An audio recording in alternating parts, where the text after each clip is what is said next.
Worldwide, we're looking at approximately 350 million people with diabetes. There's no question that we're in the midst of a diabetes epidemic. Right now, 1 in 3 Medicare dollars is spent in the care of people with diabetes. 1 in 10 total healthcare dollars is spent on people with diabetes. There's no question that this is a major problem. What in particular is the correlation with the diet and diabetes? I'm not going to get into that. Into diet? No.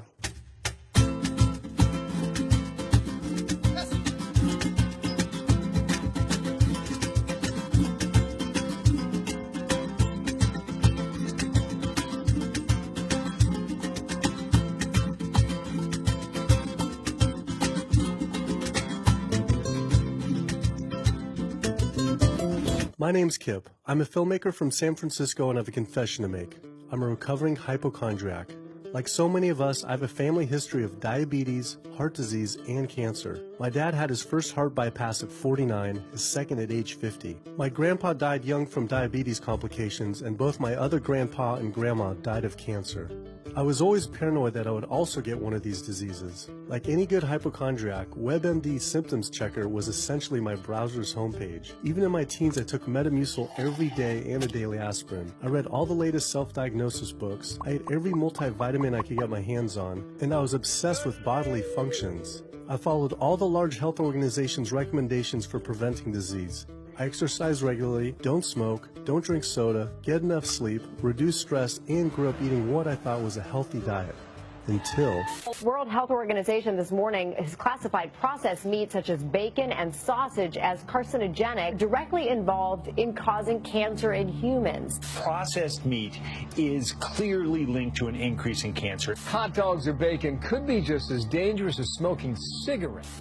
The World Health Organization had looked at over 800 studies from 10 different countries, finding a direct link to consuming processed meat and cancer. Just one serving of deli meats daily increases your risks of colorectal cancer by 18%. I had no idea that what we ate affected cancer rates, but I never felt like I had eaten a lot of processed meats until I realized that processed meat includes hot dogs, bacon, sausage, salami, ham, pepperoni, cold cuts, and deli slices, basically everything I grew up eating.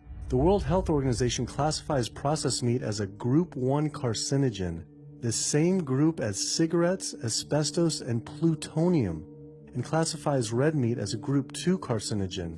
Was this like I had essentially been smoking my entire childhood? If processed meats are labeled the same as cigarettes, how is it even legal for kids to be eating this way? I thought this was new information, but many of these studies have been around for 50 years. I couldn't believe I'd been eating processed meats virtually my entire life and was just now finding out how dangerous they are. Why hadn't I been hearing about it from the American Cancer Society, the largest cancer group in the nation? When I went on their website, I was shocked to see that none of this information was featured on their homepage. But even more shocking, on their Eat Healthy page, they actually encouraged eating Group 1 carcinogenic foods like processed turkey and canned meats. This is after the World Health Organization reviewed over 800 studies definitively linking processed meat to cancer.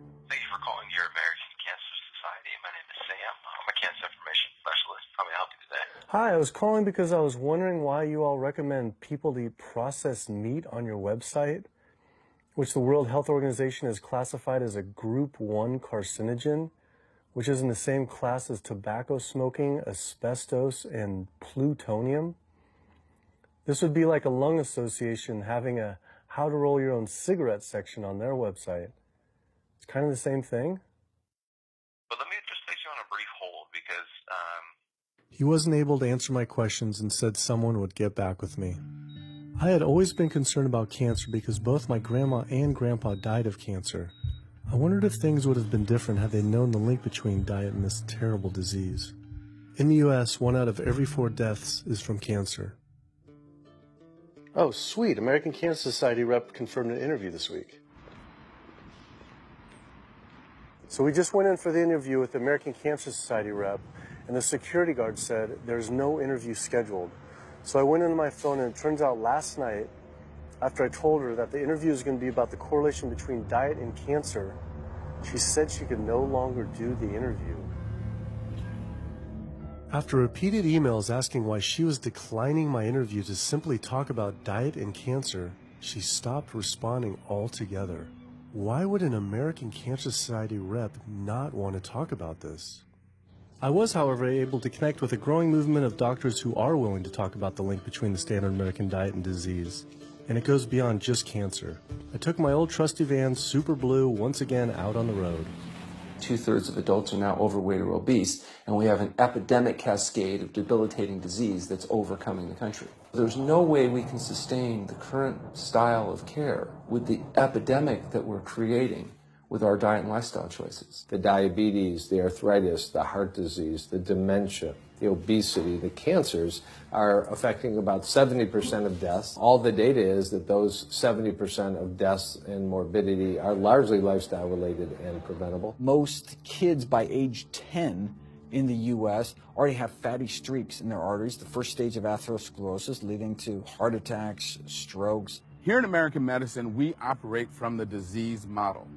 We are in the business of treating sick people. We are not in the business of trying to prevent people from becoming sick. When you look at chronic disease risk, all the things that we walk around worrying about, actually dietary choices trump smoking when it comes to those risks. If I could deliver one message to the researchers who are looking for the cause of diabetes and the cause of clogged arteries and the cause of high blood pressure and the cause of obesity, I would tell them the answer's in 3 words.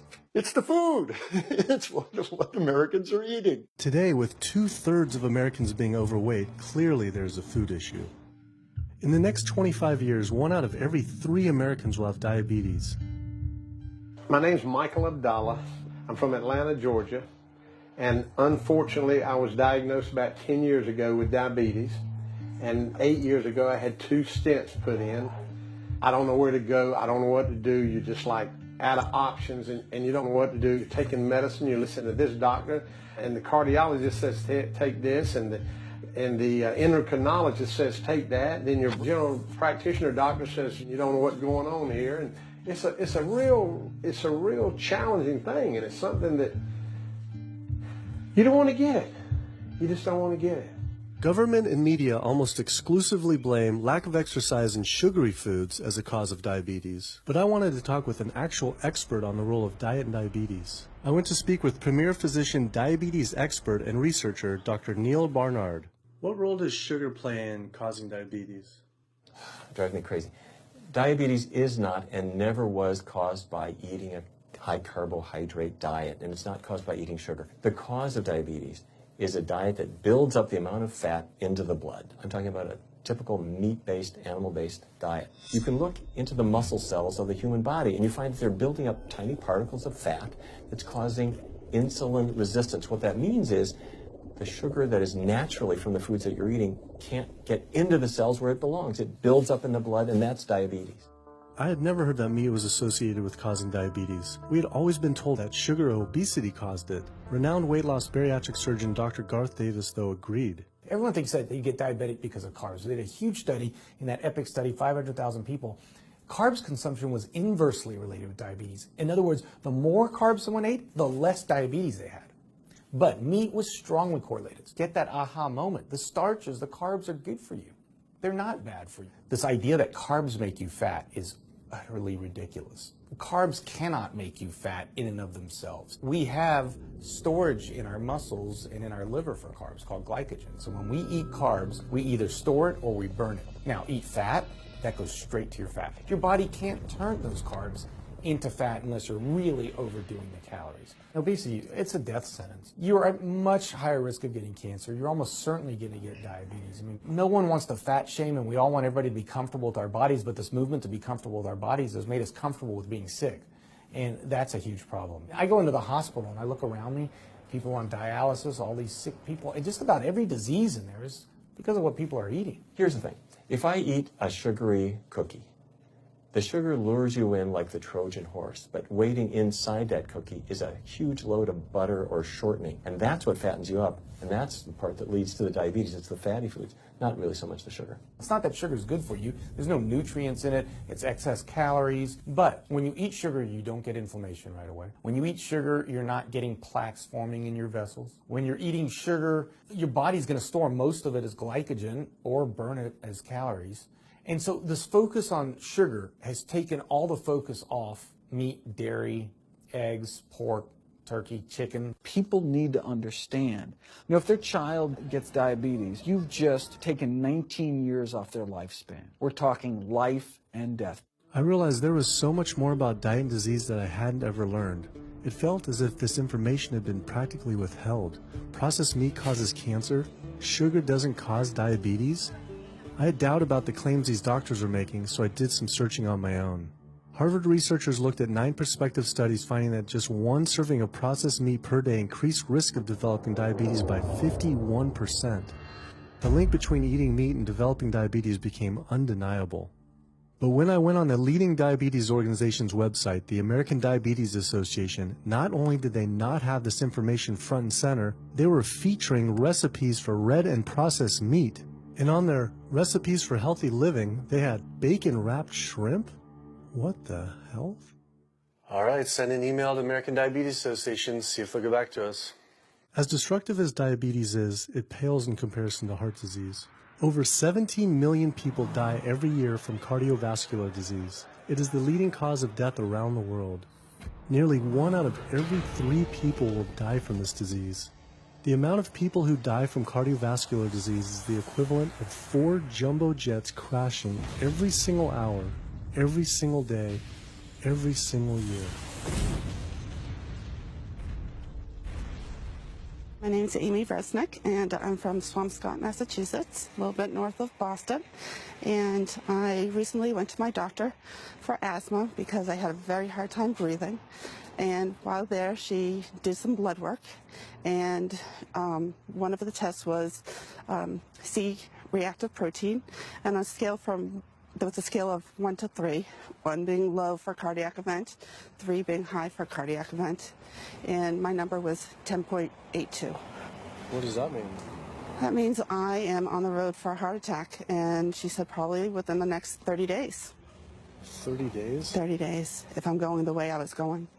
I take this for my heart arrhythmia, take this for pain, oxycodone for pain, and lorazepam for stress, cyclobenzaprine for a muscle relaxer, also take Topamax and Prozac, and I also use a CPAP machine to help me breathe, and my asthma has been so bad this past year, I use it during the day as well to get some air. I am tired when I wake up, I'm tired during the day, I take a nap, I'm still tired, I can't breathe, and I know I need to make a change for my health, or else I'm not going to be here for my family. When we speak of heart disease, I would say the role of alcohol is pretty small. The role of sugar is very small too. Smoking is big, but the good news is that most people have quit or never did smoke. The problem with animal-based diet, its contribution to heart disease is huge and it is pervasive. All this expensive imaging, procedures, bypasses, medication, none of which has one solitary single thing to do with the causation of the illness. So you die of a completely benign foodborne illness that never had its causation treated.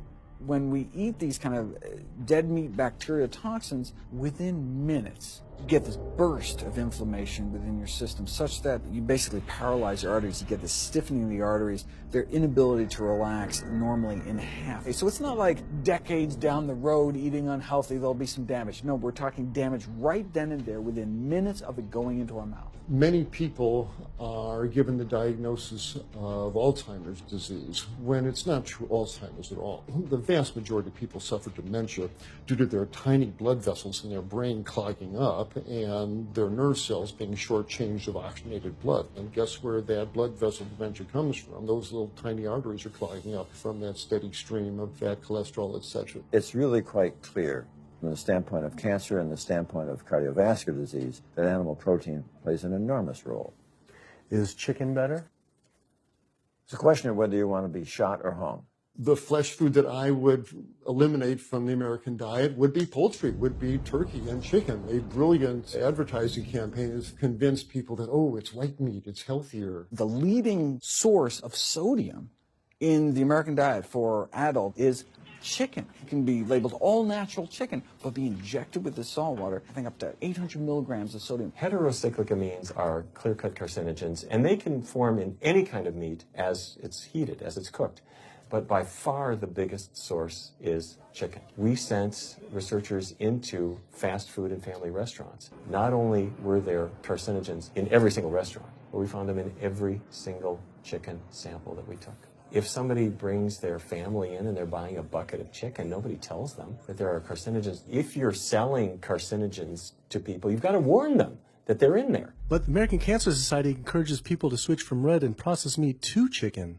Why would the American Cancer Society tell people to switch from eating one carcinogenic food to another when a Harvard University study showed that men with prostate cancer who eat large amounts of chicken increase their risk of the disease progressing 4 times? The number one dietary source in America of cholesterol is chicken because of the volume of chicken. You know, chicken's become grilled chicken and organic chicken. It's machismo, but it has nearly as much cholesterol per gram as red beef. So just on sheer volume, it's the number one source. Yeah, eggs being close behind. I'd never really thought about eggs much. I just thought of them as a standard part of a healthy diet. But then I found a study suggesting that eating just 1 egg a day can be as bad as smoking 5 cigarettes per day for life expectancy. The yolk of a hen's egg is the most concentrated glom of saturated fat and cholesterol. It is made to run a baby chicken for 21 days with no outside energy. It is pure fat and cholesterol. And when we put that into our bloodstream, it coats our red blood cells. Our blood gets thicker and more viscous. It changes our hormone levels. It raises our cholesterol levels. There's nothing healthy about eating the yolk of the egg. But I thought cholesterol and saturated fat wasn't an issue anymore. You know, these saturated fat studies that have come out trying to vindicate saturated fat, this is a campaign by the dairy industry, right? Number one source of saturated fat is dairy. It's not meat. 2008, the global dairy industry got together at a meeting and explicitly, read their agenda, was to neutralize the negative impact of milk fat by regulators and medical professionals, unquote. So what did? They funded studies. The main study that started the whole saturated fat media craze was funded by the National Dairy Council. The egg industry similarly funds studies that confuse consumers by making claims that eggs don't negatively affect heart function. That is, only when compared to eating a McDonald's sausage McMuffin? So what they're really saying is that eating eggs is just as bad as eating a McMuffin. When you eat foods like beef or steak or a processed meat, a hot dog, you're not just getting saturated fat. You're also getting other additional toxins that are in that food. There's heme iron, carcinogens, processing chemicals. This is all a lot more complicated than just looking at saturated fat. You know, the strategy is not on making their products any safer. The strategy is to just try to confuse the public, to introduce doubt. You know, there's a famous tobacco industry memo. It's called "Doubt is Our Product." That's all they had to do. They didn't have to convince Americans that smoking was healthy, right? They just had to introduce doubt. Then they would win. If there's just enough controversy, people kind of throw up their hands. I don't know what to eat. Confusion is their game. I really don't think people thought what they ate led to heart disease. They think, oh, it's genetic, my parents had it. And I don't think people really think that what they ate led to diabetes. I think, oh, my parents had it, I was going to get it. And certainly cancer, they don't think that way. People have bad lifestyles that they've inherited environmentally. They've been exposed to a certain way of eating and living that they've carried on into their adulthood, passed on to their children. That is why they go on to develop the same diseases that their parents and grandparents may have had before them. But it is not inevitable. Even if you have a genetic predisposition, doesn't mean it's going to necessarily manifest. And what determines whether it manifests or not may be those epigenetic variables, the things that you can control, the environmental factors, the dietary factors, the lifestyle factors. So we can actually change the expression of genes, tumor-suppressing genes, tumor-activating genes, by what we eat, what we put into our body. So, you know, even if you've been dealt a bad genetic deck, you can still reshuffle it with diet. I had always thought that I would develop heart disease at a young age because both my dad and grandpa had heart attacks.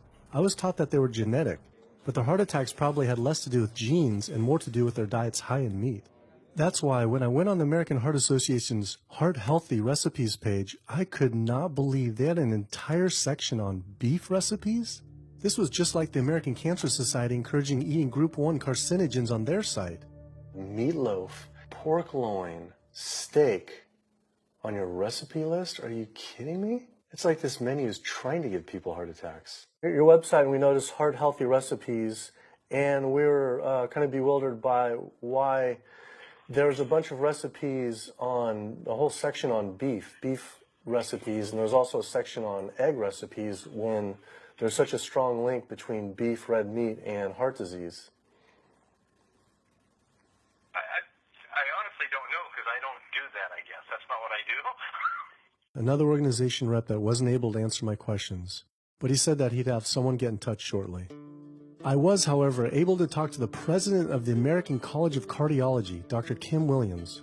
So the American College of Cardiology is a 47,000 member and growing organization with a dedicated mission to reduce heart disease and to improve patients' lives. And if you look at the incidence of hypertension and diabetes and mortality in men, they actually get reduced as you go higher and higher in terms of how much you restrict animal products.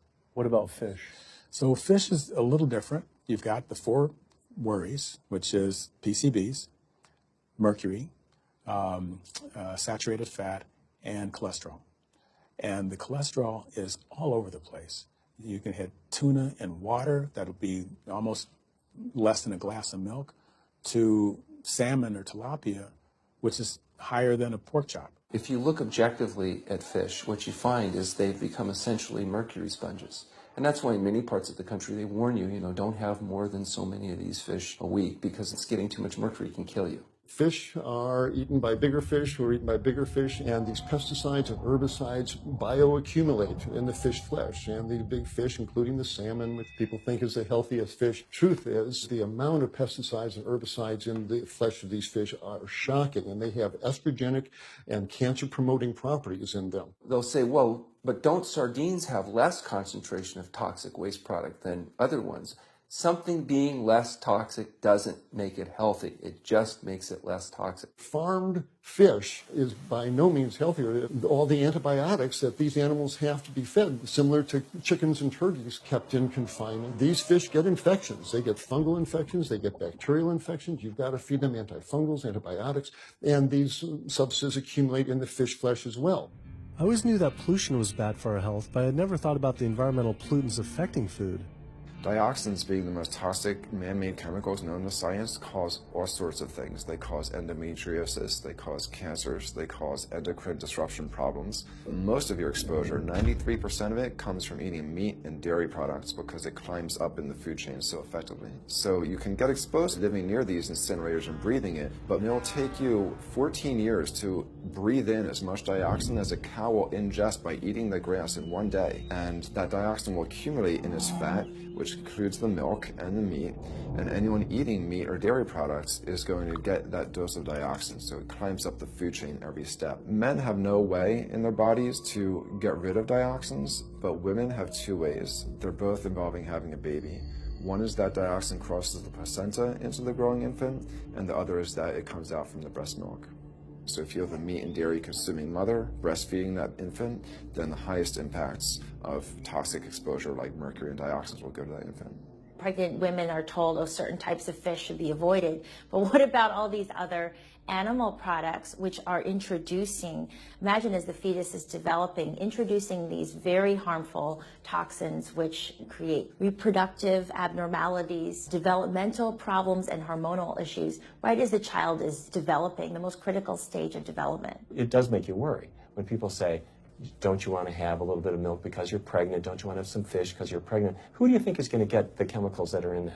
All these environmental toxins and toxins from the feed that they're being fed accumulate in their tissues and are released into the mother and unfortunately to the child when you eat these products when you're pregnant.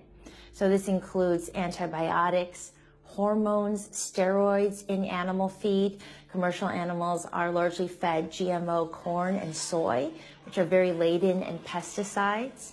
PCBs have been banned since the 70s, but they persist in the environment. Dioxins, all of these compounds can create hormonal, reproductive, developmental damage as well. Eating organic beef, poultry, pork, or fish will not help you avoid contaminants like mercury, like dioxins, like strontium-90, because they fall out over all sorts of farm fields and water bodies, and they don't skip over the organic fields. And so really the contaminants are coming in regardless of how these animals are raised. I had always been concerned about the possible health impacts of GMOs, but then found out that most of the world's GMO crops are actually consumed by livestock, with dairy cows consuming the most per animal. This fact, with everything I'd learned about bioaccumulation, made dairy terrifying, especially considering how much cheese I ate in my life. Cheese is an amazing product when you think about it. It's probably one of the single best foods at compromising health that you're going to actually feed to people. Think about it. You've got an animal product, so you've got all the issues of biological concentration. You have a highly processed food product, and not only does it have naturally a lot of saturated fat, but you put a lot of salt into it. There's a strong link between dairy foods and autoimmune diseases, and so that can show itself up as excessive production of mucus and exacerbation of asthma in kids who are prone to that, and even adults. And also there's an association between dairy foods and multiple sclerosis and type 1 diabetes, which is an autoimmune disease, and other rheumatologic problems. Cow's milk is baby calf growth fluid.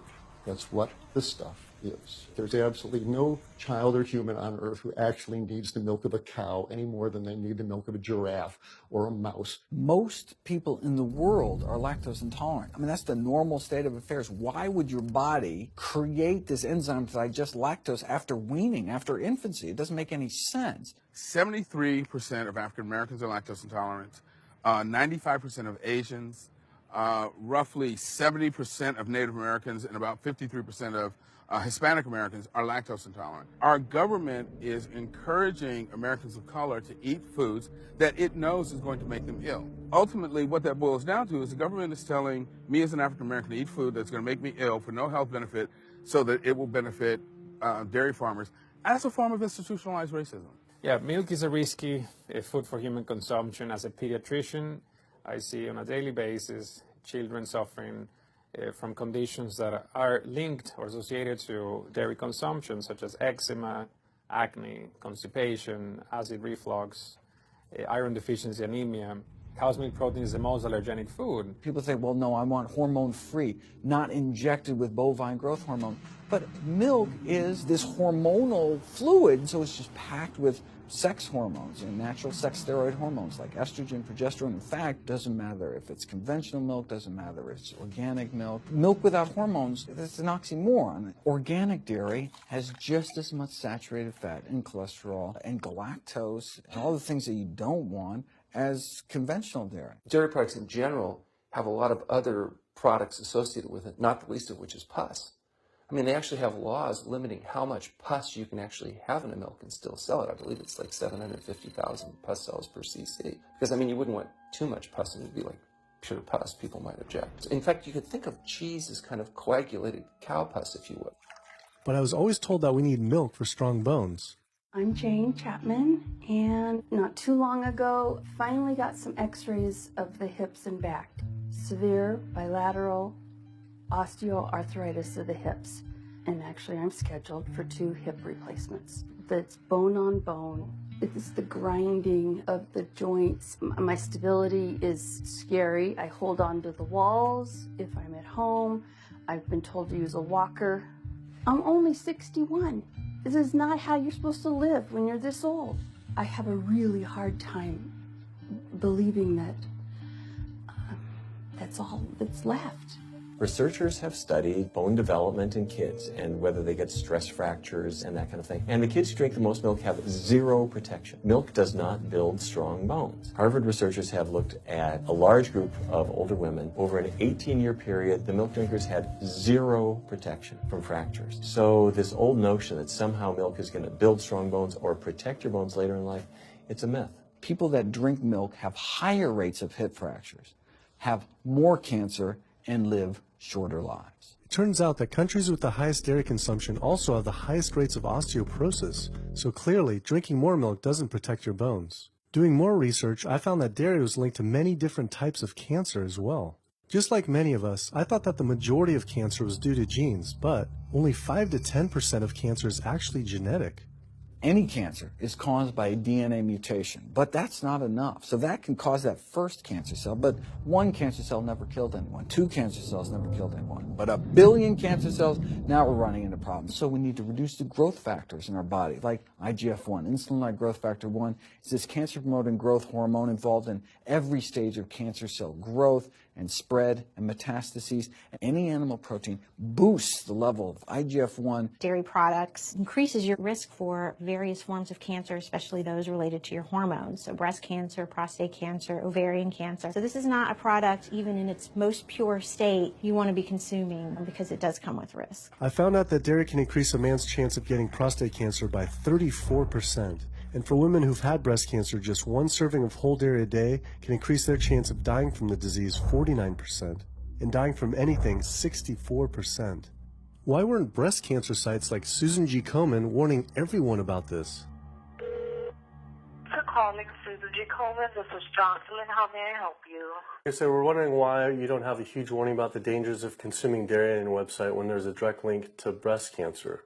There was a study published in the Journal of the National Cancer Institute that found out women consuming dairy who has had breast cancer increases their risk of dying of breast cancer 49%. I was wondering why it's not on your website. We cannot answer these types of questions. Once again, another health organization rep saying someone else would have to answer my question. Rather than risk being stood up again, I went straight to the local Susan G. Komen chapter to see if they would answer my questions.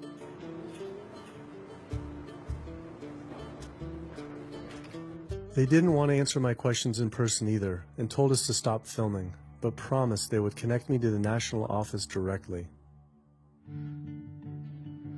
Susan G. Komen's Pink Ribbon campaign had done a lot to raise awareness for breast cancer, although it was confusing to see pink ribbons on dairy yogurt containers. Breast cancer can be prevented with a healthy diet and lifestyle, but we're not. We're talking about pink ribbons and putting all the money into research for the cure. I, for one, know that I would want my daughter, my mother, me, I want to focus on not getting to that point, and that's where I would like to see more energy and effort put. I had been a hardcore cheeseaholic virtually my entire life, despite the risks, but like so many others, I seem to have been addicted to it. It turns out that the casein protein, that's the main protein in dairy products, and particularly in cheese, it breaks apart in the human digestion to create what are called casomorphins, casein-derived, morphine-like compounds that go to the brain, and they attach to the very same receptor that heroin attaches to.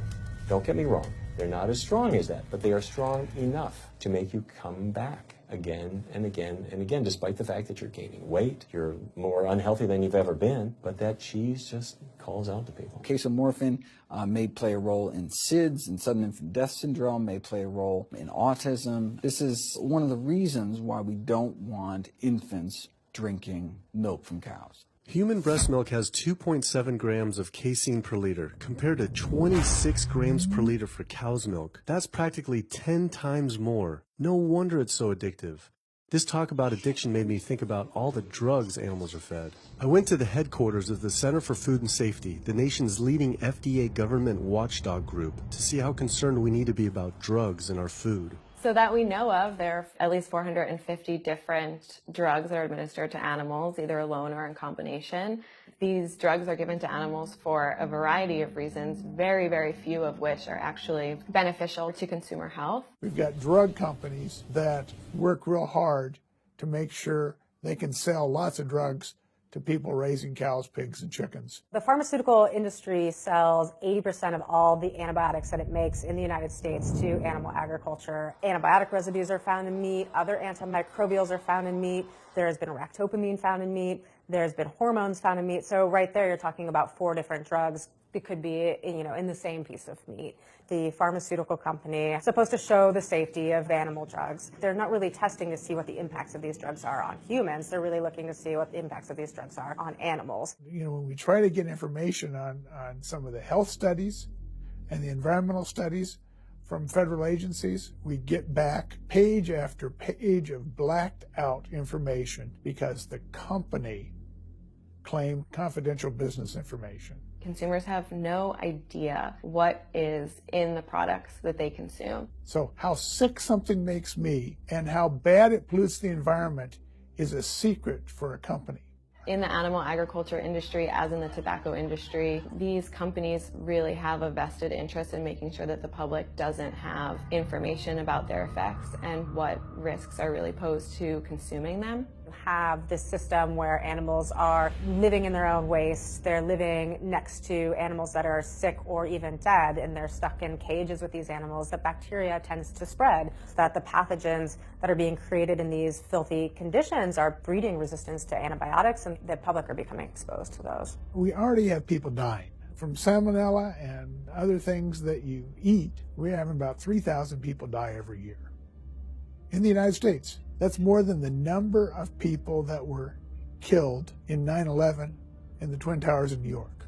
If we had some terrorist organization killing 3,000 people a year, we would be all over it. The antibiotic-resistant bacteria deaths that we have, on top of that, you get 20,000 people dying a year.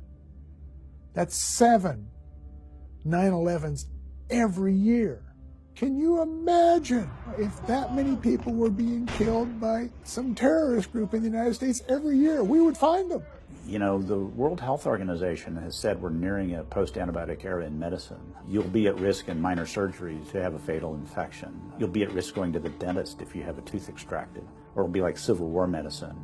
You get an infection in your leg and you cut your leg off. So you have this very dangerous situation. By crowding these animals in, they become a perfect engine for generating a new flu virus that can come out into the community.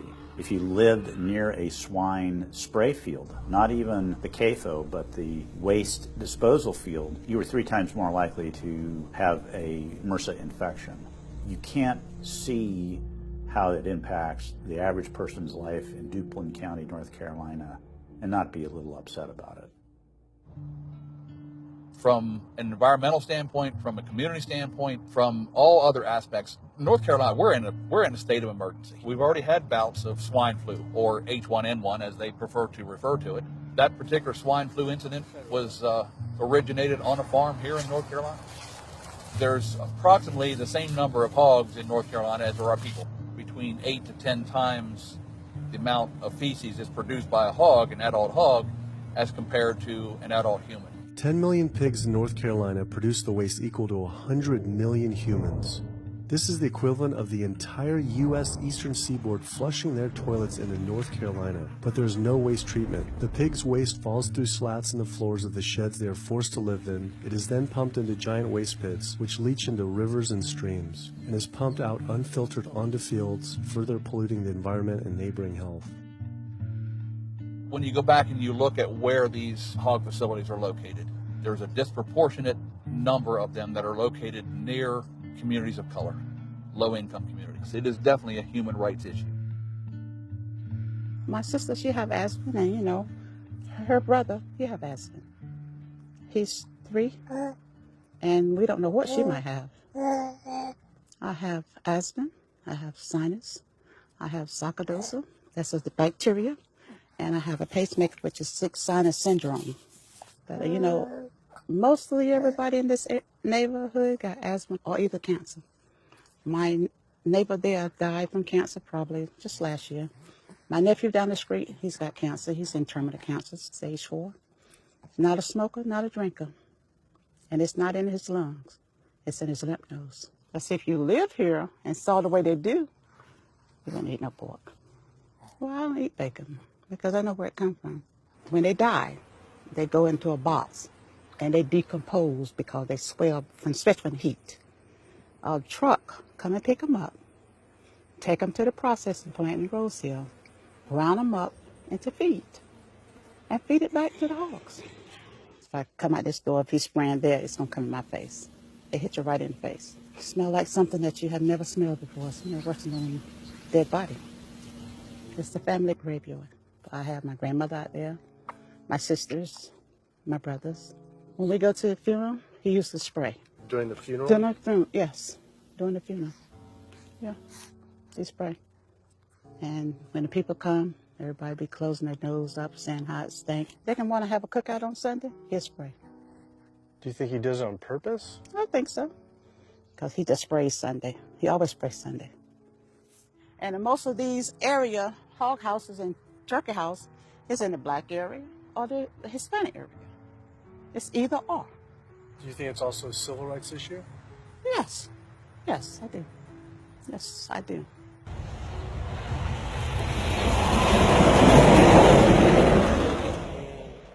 There have been times in the past that I have gotten ready on the Sunday, gotten ready to go to church and come out, and the smell was so strong that I had to go back and regroup because it got in my clothes and I just couldn't go to church smelling like hogs, you know. I just couldn't do it. So I don't think the government cares. They care more about cooperation than do people, individuals. And they're going to keep on. They're going to put more chickens in this state. This is the feast season. You're in capital of the world right here in North Carolina. My state. Look, there's a blue line stream right here come into my property almost, and the Contentment Creek right here. I've seen that blue line stream that filled with feces and urine from that hog pen, and they can say, well, we feed the world. They're not interested in feeding the world. They're interested in making money. You take the money away from them, they'll let the folks starve. Because if you want to feed the world, you can feed the world with more corn, using corn and wheat and stuff like that, and you can meat. Meat is a luxury item.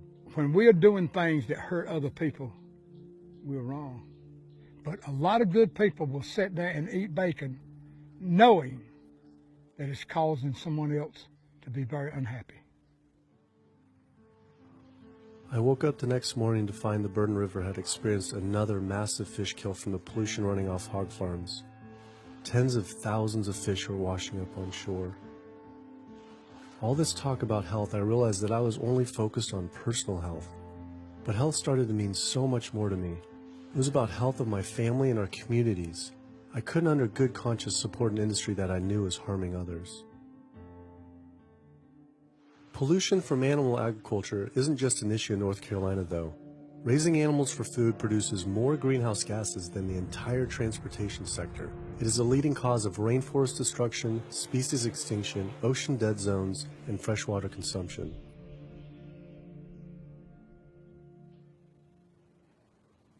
American Diabetes Association actually finally got back, and they agreed to an interview. Preparing for the American Diabetes Association interview, I took a look at their diabetes diet and meal plan recommendations, and they were loaded with foods associated with causing diabetes. How could they expect people not to get diabetes if this was the food they were recommending? And then, I saw multiple peer-reviewed studies published on the National Institute of Health website showing that a low-fat, plant-based diet was more than twice as powerful at controlling and even reversing diabetes than the ADA recommended diet that included meat and dairy.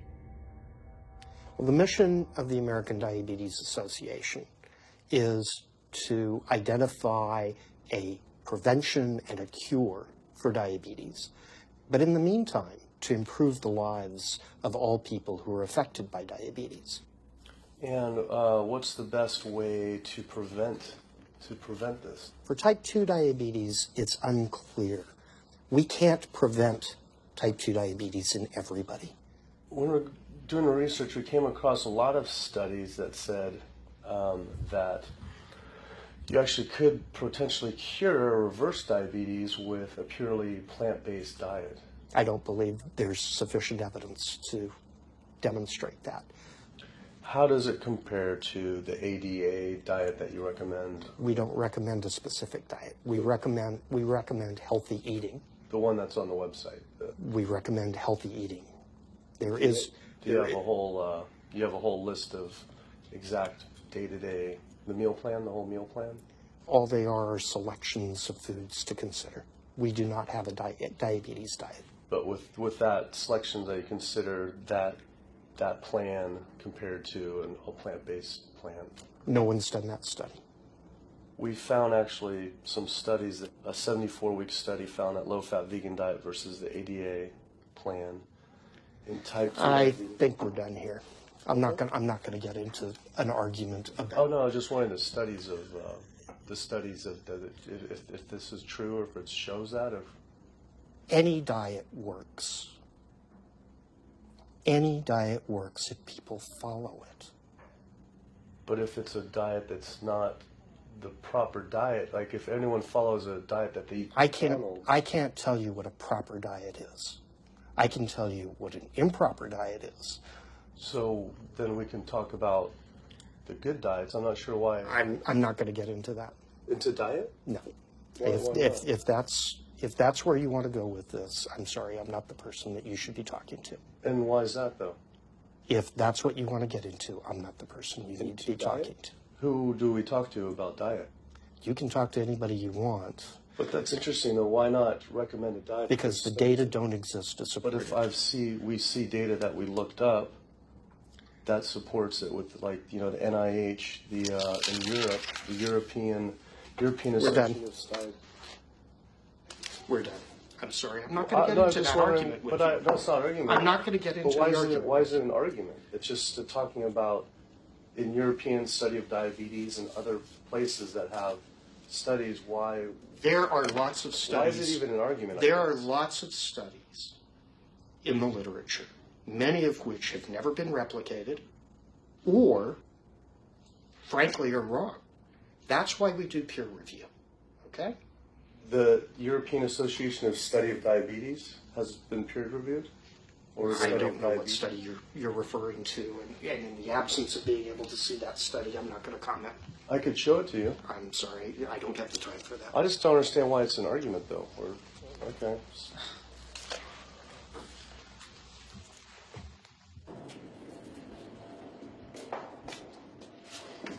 That was interesting. What he wanted to talk about was people living longer with diabetes.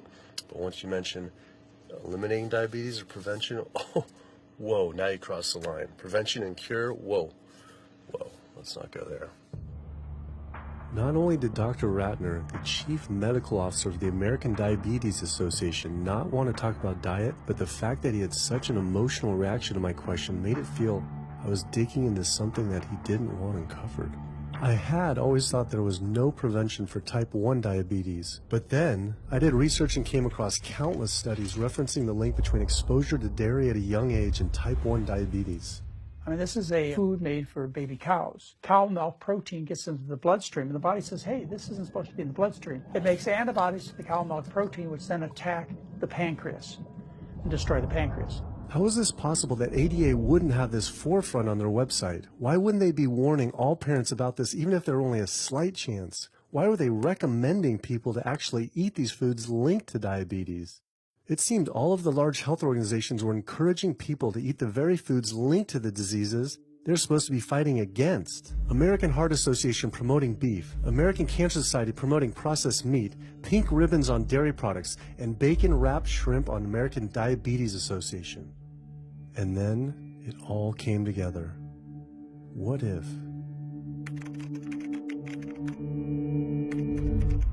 And there it was. The American Diabetes Association was taking money from Dannon, one of the world's largest dairy yogurt producers, Kraft Foods, makers of Velveeta processed cheese, Oscar Mayer processed meats, Lunchables processed kids meals, and Bumblebee Foods, makers of processed canned meats. American Cancer Society was taking money from Tyson, one of the world's largest meat producers, and Yum Brand, owner of Pizza Hut, KFC, and Taco Bell. Susan G. Komen was supposed to be fighting breast cancer, was corporate partnering with KFC, Dietz Watson Processed Meats, and Yoplait Yogurt. And the American Heart Association was probably the most disturbing of all, taking hundreds of thousands of dollars from the beef industry, poultry, and dairy producers, and millions from fast food and processed food manufacturers. Every single one of these organizations was taking money from meat and dairy companies that are associated with the causes of these diseases. This would be like the American Lung Association taking money from the tobacco industry. I was sick of not getting answers, so I went to the headquarters of these organizations myself. We have to speak to someone in person. There's millions of people dying from the foods that they are recommending people to eat.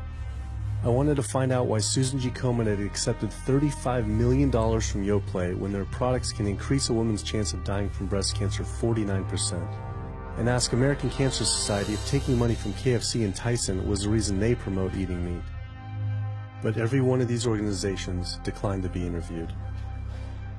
What's really sad is that we cannot trust information from these leading health organizations like the American Heart Association, the American Diabetes Association, because they are taking money from the very industries who are causing the problems that they're, supposed to be helping to prevent. So that makes the truth something that you are not going to be hearing, as far as nutrition goes, from these organizations. Well, that would be the end of their funding, that would be the end of their jobs, that would be lawsuits, they would bring the entire catastrophe down upon their heads, and they would essentially disappear as organizations. This one time I got invited to a charity fundraiser for the American Diabetes Association. And I showed up, and they had a whole buffet, and it was all just animal products. I remember like a big thing of barbecued chicken.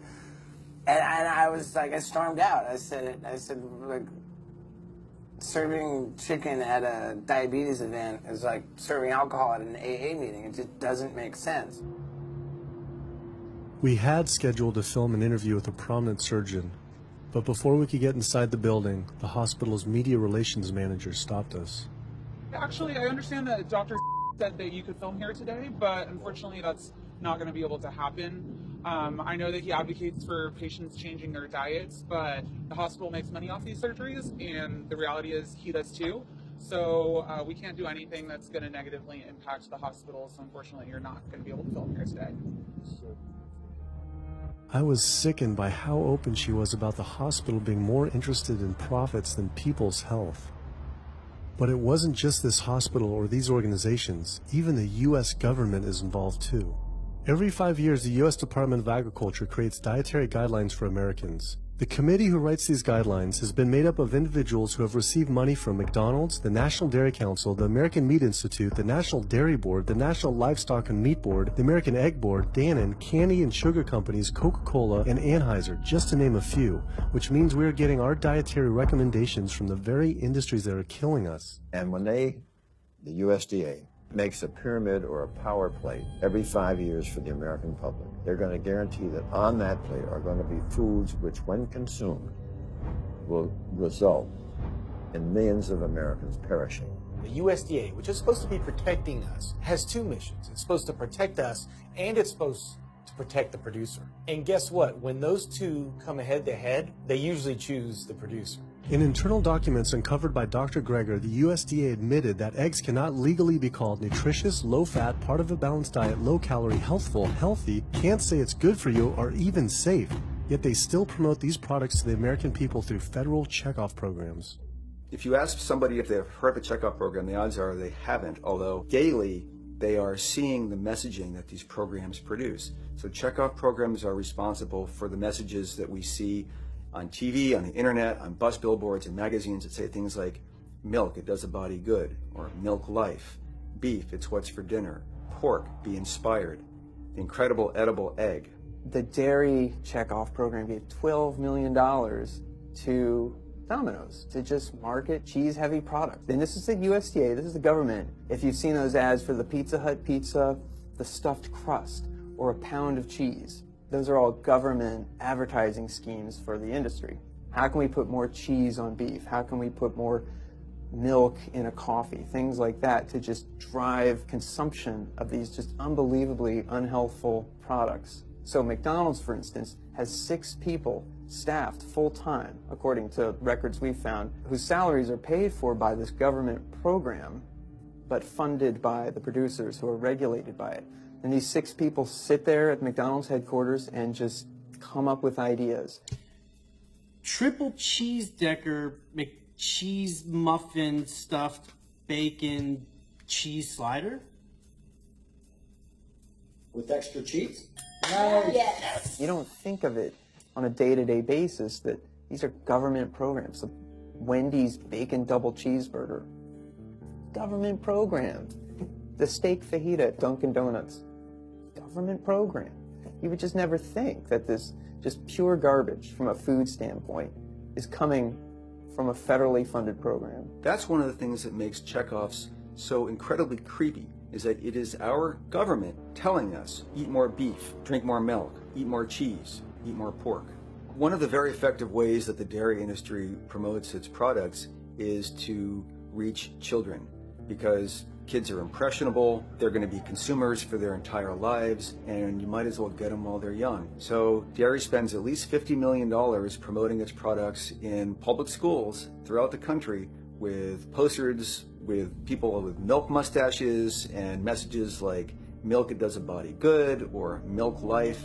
Targeting young people, right? The tobacco industry had to keep replacing their customers who are dying with new customers. The meat industry knows they have to target young people. That's why we have these foods in schools and marketing messages at a younger and younger age for kids to get hooked on all the wrong kinds of foods. So there's all kinds of parallels. School districts where processed meats are all over the place. Maybe it's going to be bacon on the menu, sausage, hot dogs, or a pepperoni pizza. Any of those things are processed meats, and those are pretty much the worst of the worst with a direct link to colon cancer. And yet you have every day in the schools meal items with processed meats. If the Surgeon General puts warning labels on tobacco because of their cancer risk, why aren't the same warning labels on meat?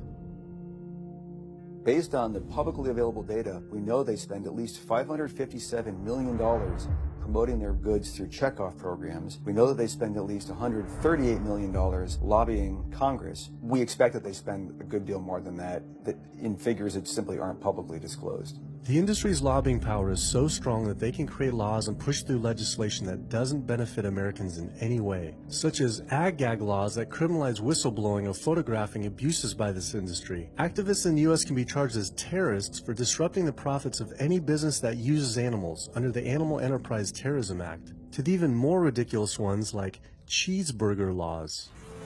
A cheeseburger law is a law that says a plaintiff cannot recover against a manufacturer, distributor, or retailer on the theory that the food made the plaintiff obese or caused an obesity-related disease. Cheeseburger laws are a direct response to a problem that the tobacco industry has had. Big Tobacco has paid $400 billion to state Medicaid programs. Cheeseburger laws proponents say, we don't want to see the same kind of thing happen to the meat and dairy industries. The fact that these laws are based on a model template called the Common Sense Consumption Act is actually ironic, because what they're saying is you, the consumer, should have the common sense to know that our food is bad for you.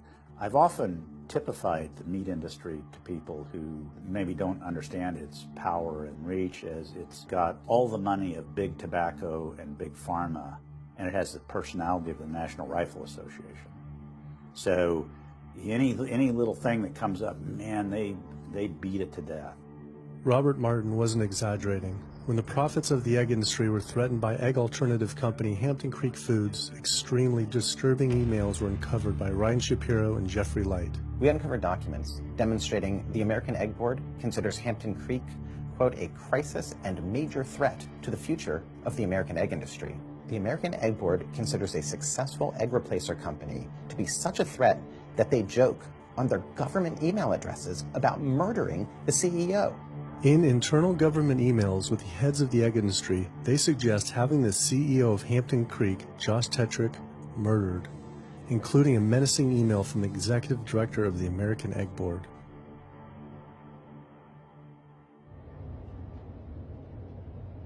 The meat producers don't have to pay for the heart disease or the environmental destruction or any of the other externalities, as economists call them, that their products cause. You know, then there's the whole pharmaceutical aspect of it, and the fact that there's a very strong pharmaceutical industry and lobby that has a huge stake in preserving the status quo. And these chronic diseases, these are the cash cows of the pharmaceutical industry. You have a $5 billion stent industry. Do they ever want to see that go away? We've got a $35 billion statin drug industry. Do they ever want to see that go away? I'm talking about the pharmaceutical industry effectively controls what doctors are told. Most research isn't put into prevention, it's put into the medication that we might use for that particular disease. I'm on 2 different high blood pressure medicines, 6 asthma type medicines, even after 4 years of shots. And then another medicine to help take care of side effects from some of those medicines. I'm on high-level antidepressants, a couple of different pain meds for my back and hips. I'm taking about 16 drugs, not counting the insulin in the morning. I take insulin in the morning, insulin at night, 32 to 34 units of insulin. Lantus to be exact. Some of these meds are for diabetes. This is for peeing. I have to use this for my prostate, and then I have to use this for the heart, and I have to use this for blood pressure. And it's just on and on and on and on. The doctors are telling me this is what I've got to do for my whole life, and it's frustrating, and it's very stressful, and I don't know how long my liver is going to last taking all this stuff. Under conventional medical treatment, whether it be for autoimmune disease or even conditions like high blood pressure or diabetes, you're told that you have to take drugs, and not just for a week or a month or a year. You're told you have to take drugs forever. You're guaranteed that if you follow your doctor's advice, you'll be sick forever. You'll never get well. That's the guarantee. Because the strategies are all about manipulating the symptoms, not dealing with the underlying cause. You come in with that diagnosis, you get a bunch of pills that have nothing to do with the disease causation, or you get these procedures that have nothing to do with disease causation. It's a deception to say this pill will help you unclog your arteries, this one will save you from a stroke. No, it doesn't. The people who take the statins, etc., they still get their heart attacks, they still get their strokes. This does not reverse disease. This does not make plaques smaller. This is a fraud of massive proportions. In the U.S., treating chronic disease such as heart disease, cancer, and diabetes is a $1.5 trillion industry. That's the GDP equivalent of the 10th richest country in the world. I went back and dug deeper into the health organization's funding, and there it was again. These organizations were accepting millions of dollars from pharmaceutical companies that are making billions of dollars from the very same diseases these health groups are supposedly trying to end. It seemed like a major conflict of interest, unless ending these diseases isn't really the goal. The pharmaceutical industry spends more money on lobbying than any other single industry. Just like animal agriculture, they are so powerful they write their own laws that have had activists in prison to silence them. Government's in bed with anyone that gives them the most money, which is the pharmaceutical industry, which is the animal ag industries. Like, they are pumping the government full of money and resources, and in return the government's giving them what they want: subsidies, imprisoning activists that go against them. And I think it's quite telling that these industries are working so hard and spending so much money to criminalize people for simply taking a picture, for simply recording what's going on inside of these facilities and making it known to the public. They're behind walls. They're underground. They're in these secret facilities that no one knows about. But if they did, they would be shocked and outraged. And I think people would not want to think that their pharmaceuticals, that their food are coming from these places. And that's why I think the ag laws are what they are, is because they're trying to silence people into not speaking out and not showing the truth. I finally realized how deep the collusion truly is between government and these industries, and how dangerous it could be to expose them. These concerns intensified after meeting the USDA whistleblower who revealed mad cow disease in the U.S. meat supply. USDA operates like the military. So when I got on TV and that, right away USDA sent out memos to all the veterinarians and food inspectors. If anybody from the media ever contacts you, do not talk to them. Refer them to Washington, D.C., and we will talk to them.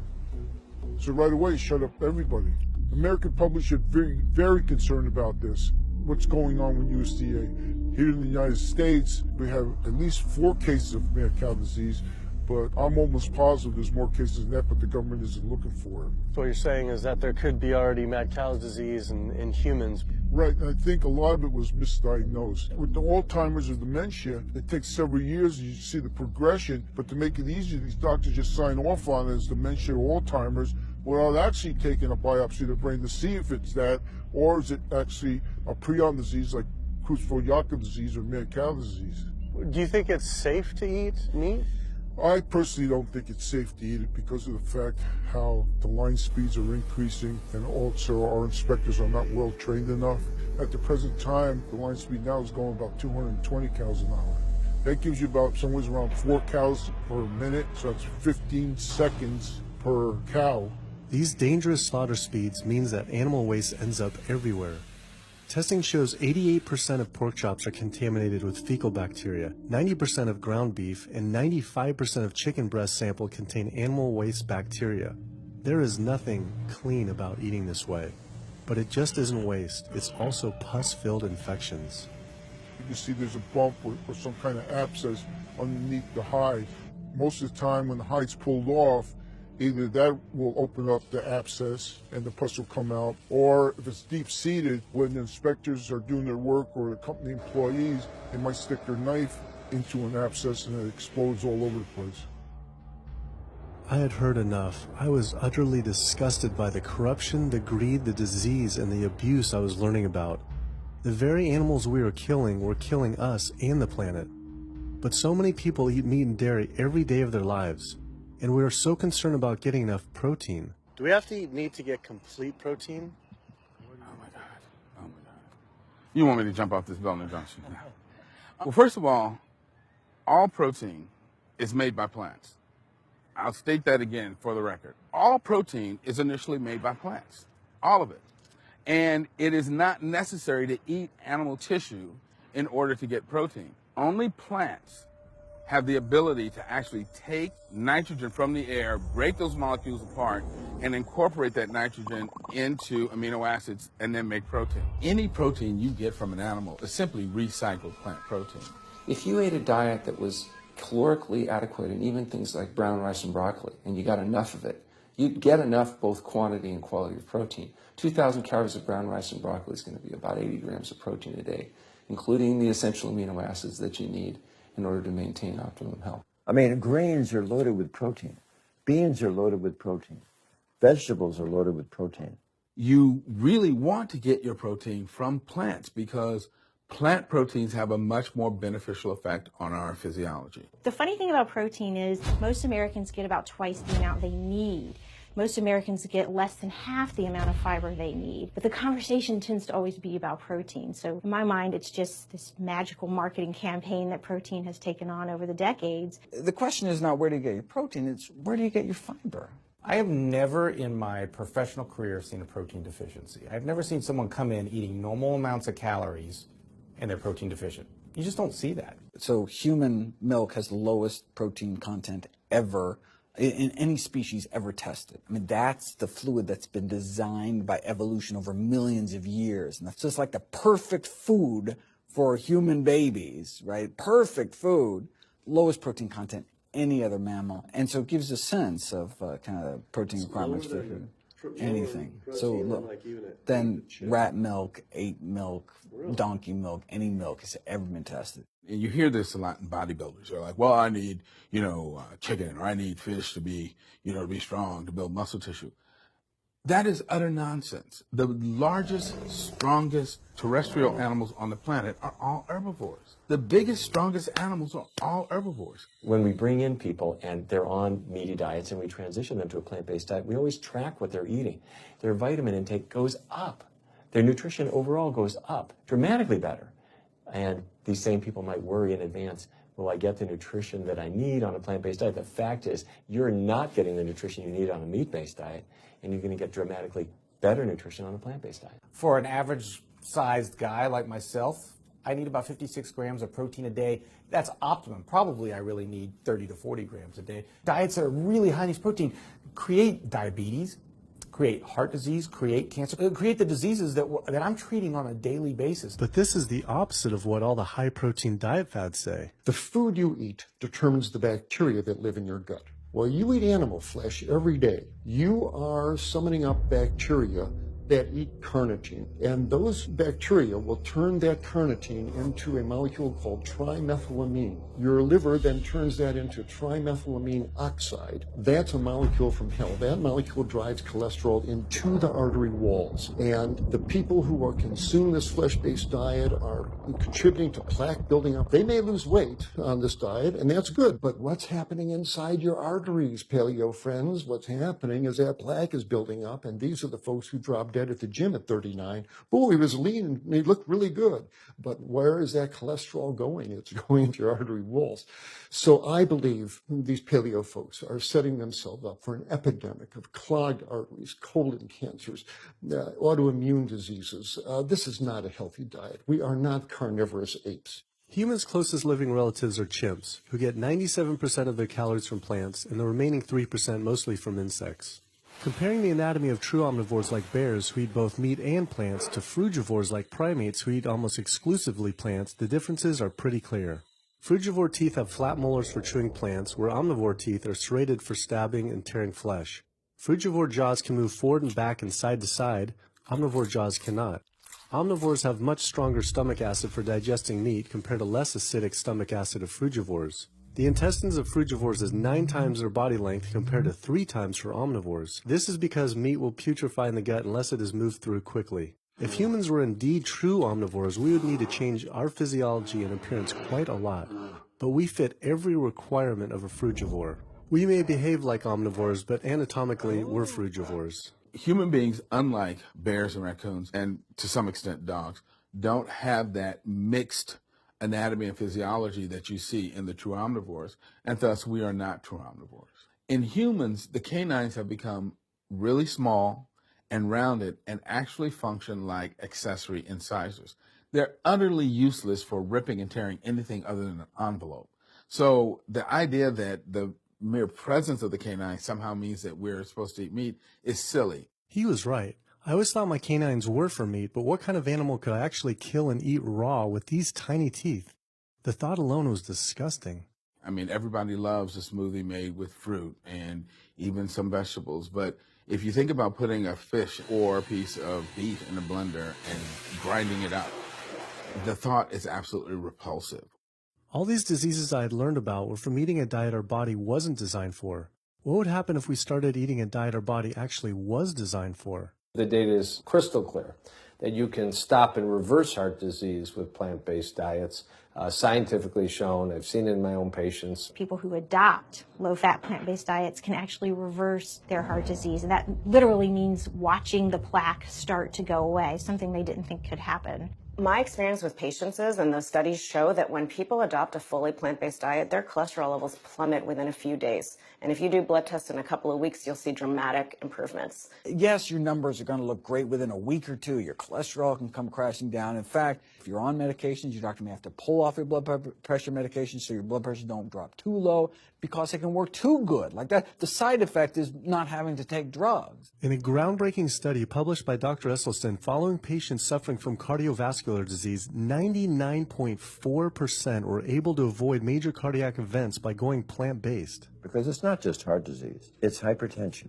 it's diabetes, it's strokes, it's heart attacks, it's several of the autoimmune diseases, lupus, asthma, GERD, osteoporosis. I mean, there's a multitude of diseases, even rheumatoid arthritis. It can be so dramatic.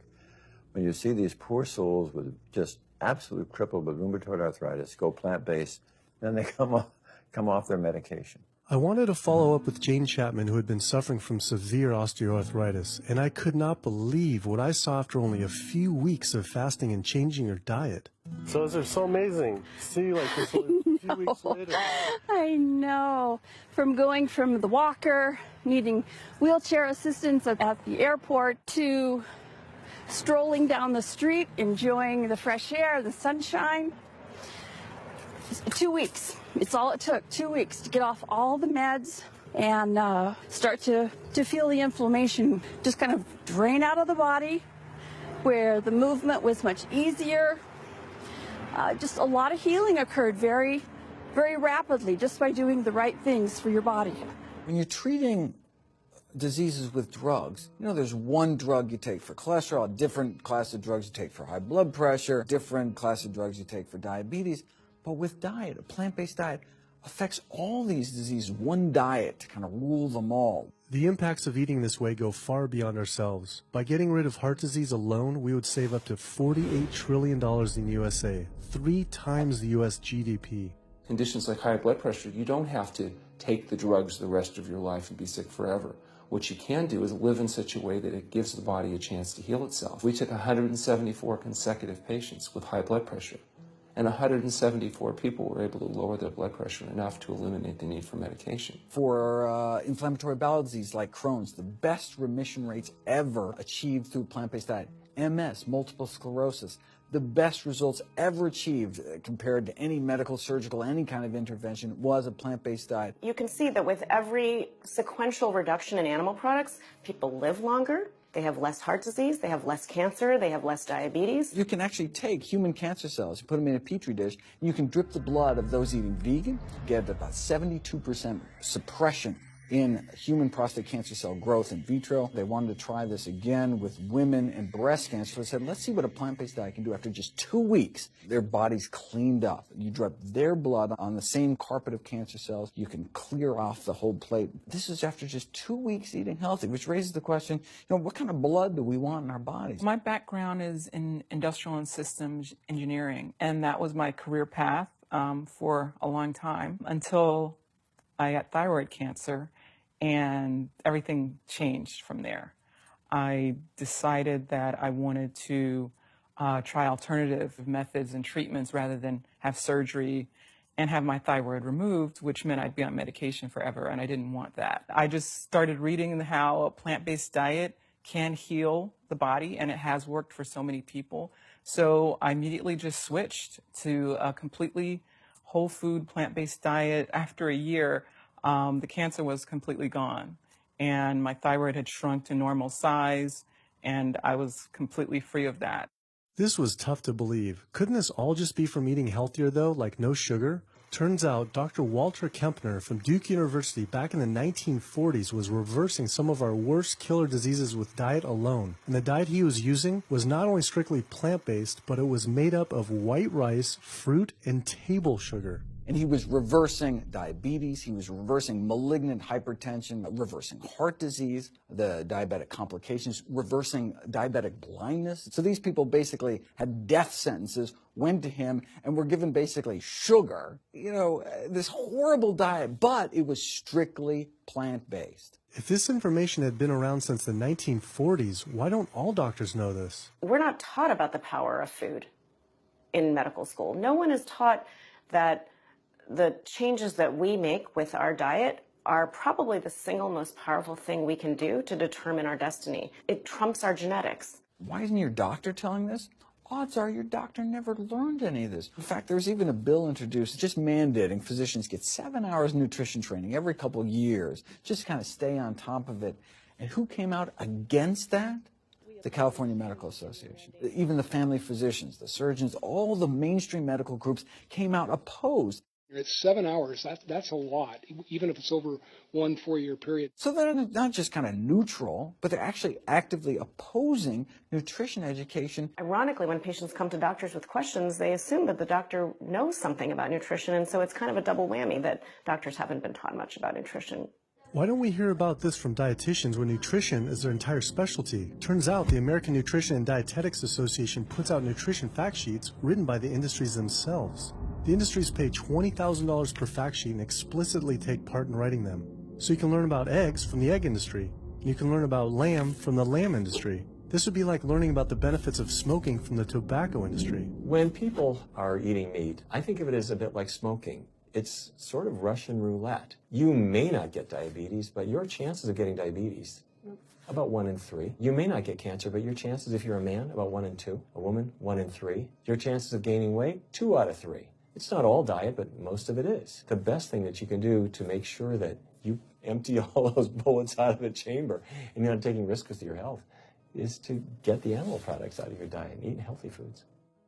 I came to True North to help me with my asthma and to lose a little weight, and it's amazing. Just in 2 weeks of changing my diet, don't have to take any asthma medication, no antidepressants, no pain medication, no heart medication, nothing, no medications at all. And it's just incredible. I was taking Oxy and Advil, and I was taking 800 milligrams of Motrin 3 times a day just to get through the day because I was in so much pain. And now, nothing. Wow. Nothing at all. 2 weeks. 2 weeks. So 14 days. All that medication, you're completely off. Completely off everything. It's just been so frustrating to me because I went to so many different doctors for help, and I tried so many different medications to help me with my asthma, and nothing helped, and I was stuck on the couch for the last 10 months, unable to breathe. And now in 2 weeks' time, 14 days, I'm off my medication, and I can breathe, and I feel good, and I can walk. My life has changed, and it only took 2 weeks of a whole plant-based diet. That's incredible. Yeah. That is incredible. It really is. That's amazing. It really is. I feel so blessed and so good and just so happy to be doing this, and I'm hoping that I can be a role model for other people and not be pushy about it, because everyone's going to do it in their own time. But thank God my time is now. So. Thanks. Thanks.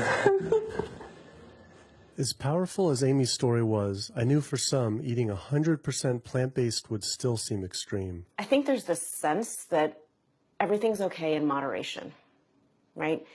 But we haven't seen that moderation works. There really isn't a study that shows that by eating meat and eggs in moderation, you can actually turn your heart disease around and get better. But I know people who've given up meat and they felt sick.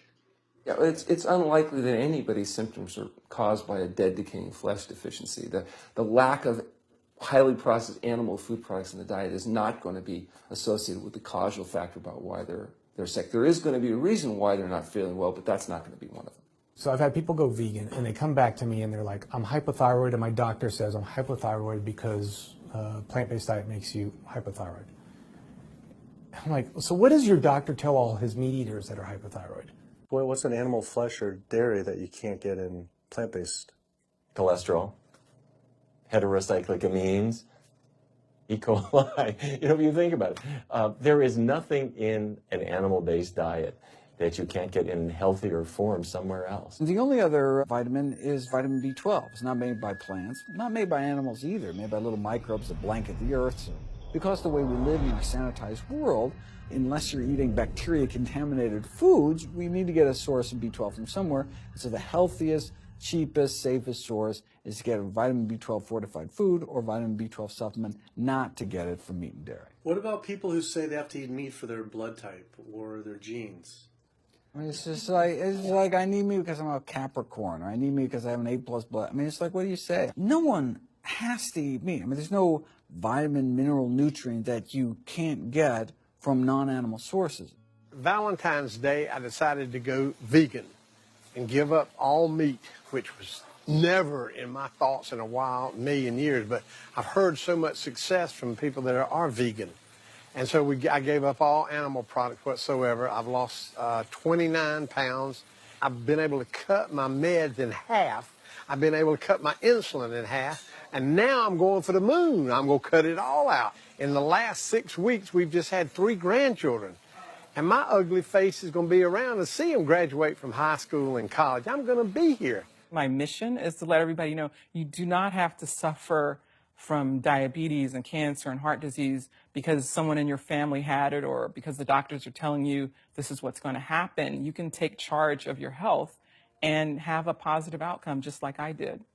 The reason I'm so committed to this is, my grandmother had diabetes, and I didn't know what I know now about healing the body. And if I did, I feel like she could have lived at least a few years longer. And so it's in her honor that I do what I do. Because I could save someone else's grandmother, aunt, uncle, father from that, So I'm excited about getting the message out there. There's a common belief that eating plant-based is expensive. Not at all. It can be done in a very inexpensive way where you buy foods that are in season and you shop in the bulk bins, and that saves a lot of money. You can eliminate a lot of your expenses on your grocery bill by not buying meat and dairy because those things are expensive. Our meal plan for a family of 4 is $25 per person in the family. 2064 is your total. 2064, whoa. That's for an entire week of food. Really? An exploding movement of elite athletes are utilizing vegan diets to heal injuries, speed recovery times, and enhance their performance. Before I was vegan, I was only bench pressing 315 like 5 times. Then, after going vegan, I was doing 400, 425, 465. And I was like, oh my God, this is amazing. I'm vegan and I'm bench pressing 465 pounds. This is ridiculous. And as soon as I went vegan, tendonitis started disappearing. My strength in my right arm started coming back. High blood pressure was going down. You can't be strong and be dying on the inside. That's not strong. That's weak. That's really weak because you look big and strong on the outside. Yeah, big man. No, but your heart's crying for help on the inside. You're dying. I'm a professional parkour athlete, a two-time world freerunning champion, and more recently I got into Ninja Warrior, where I'm captain of Team Europe as we won USA versus the world. For something like Ninja Warrior and parkour specifically, you really need to have a good strength to body weight ratio. So I was carrying mass that I really didn't need. And when I went vegan, I lost 15, 20 pounds. I was more agile, I was more efficient, more stamina in my body. Just that extra bit of pop that I didn't have before, it just gave me that extra strength. So this is a very vibrant way to live. It can enhance you as an athlete. For me, 100% better athlete than I was before. So it unlocks a whole new chapter of my training. The science is there, the health is there, the athletes are there proving that you don't need to eat dead animals to be strong, to be healthy. I started working out when I was 47 years old. All the muscles you see, I gained as vegan. I gained 15 pounds of muscles on my body, eating all plant-based vegan foods. All the aches and pains in my body, it just went away. Because I'm not ingesting so many inflaming foods, the acidic foods that animal products are. Gorillas, rhinos, and elephants, they all get their muscles and strength from eating plants. That's what I do. I travel all around the world for my surfing, and I've always been able to eat vegan. I feel like if you want something, you can make it happen. I just don't make any excuses. I would never not be vegan now that I know all the benefits and now that I know how it feels to be vegan. Every aspect of my life has been improved by adopting this lifestyle. I feel better, I perform better athletically, I sleep better, my energy with my kids is better, my focus at work is better, everything is better. My skin cleared up, kept myself trim for 9 years now doing this. All I can tell you is that I felt and I continue to feel better than I ever felt before. My friend Jason Lester and I were the first people to do this challenge called Epic 5, which entailed doing 5 Ironmans on 5 Hawaiian islands in under a week. An Ironman is a 2.4-mile swim followed by a 112-mile bike and then running a marathon, 26.2 miles after that. So we did 5 of those in a row on 5 different islands in a little under a week. Yeah. You almost die? Yeah. Where'd you die? So I guess the famous question, where did you get your protein in there? From plants. Like so many people, I was looking for excuses not to change my diet. But once I finally did, I felt liberated. Within days, I could feel the blood running through my veins with a new vitality. Within weeks, I felt a transformation throughout my entire body and mind. Not only could I survive on a purely plant-based vegan diet, I could thrive. I felt amazing. I competed in my first marathon in 6 years, training half the amount and beat my personal record by 23 minutes. Less than a month later, I did my first full Ironman. Although I could possibly get away with eating a little bit of meat and dairy without ill effects to my personal health, I could no longer willingly support an industry I knew was causing so much suffering to communities, families, and all life on the planet. A whole new world opened up. I felt whole again, connected to a greater sense of what true health is, and where true health doesn't end with me, but begins with us. If people adopted a plant-based diet, the changes we would see in our individual health, in our national health situation, and in this physical environmental world we live in would be so profound. I mean, today, you can say, I'm not going to eat that stuff anymore. It's one thing that I can do myself personally to make a difference. It will give you a greater sense of well-being and happiness when you know that, one, you're not destroying your health every time you sit down to eat, you're not promoting cruelty, and you're not damaging the earth. I don't want my gains to be at the detriment of the planet of other things. And yet, I'm not weaker, I'm stronger. That's the beauty of it. When you're altruistic, when you make choices for the greater good of others, it comes around, benefits me as well. It benefits us all. Studies show that we can not only survive, but we can thrive. I just feel this is a great way to live. Not harming other beings when we can be healthy and happier. I love it. It's a great life. I never thought that I could feel this good at this age, and I just want everybody to feel this way. I feel like a 20-year-old. I'm almost 50. Nothing tastes as good as healthy feels, basically. And so the choices that we make every single day, day in and day out, around our food, has the capacity to bring us true health and optimal wellness, not just individually, but collectively, as a species and for our planet. We're not going to live forever. But while we are alive, we can live well. And for me as a doctor, that's what I want to see. Where there's a will, there is a way. And I believe that.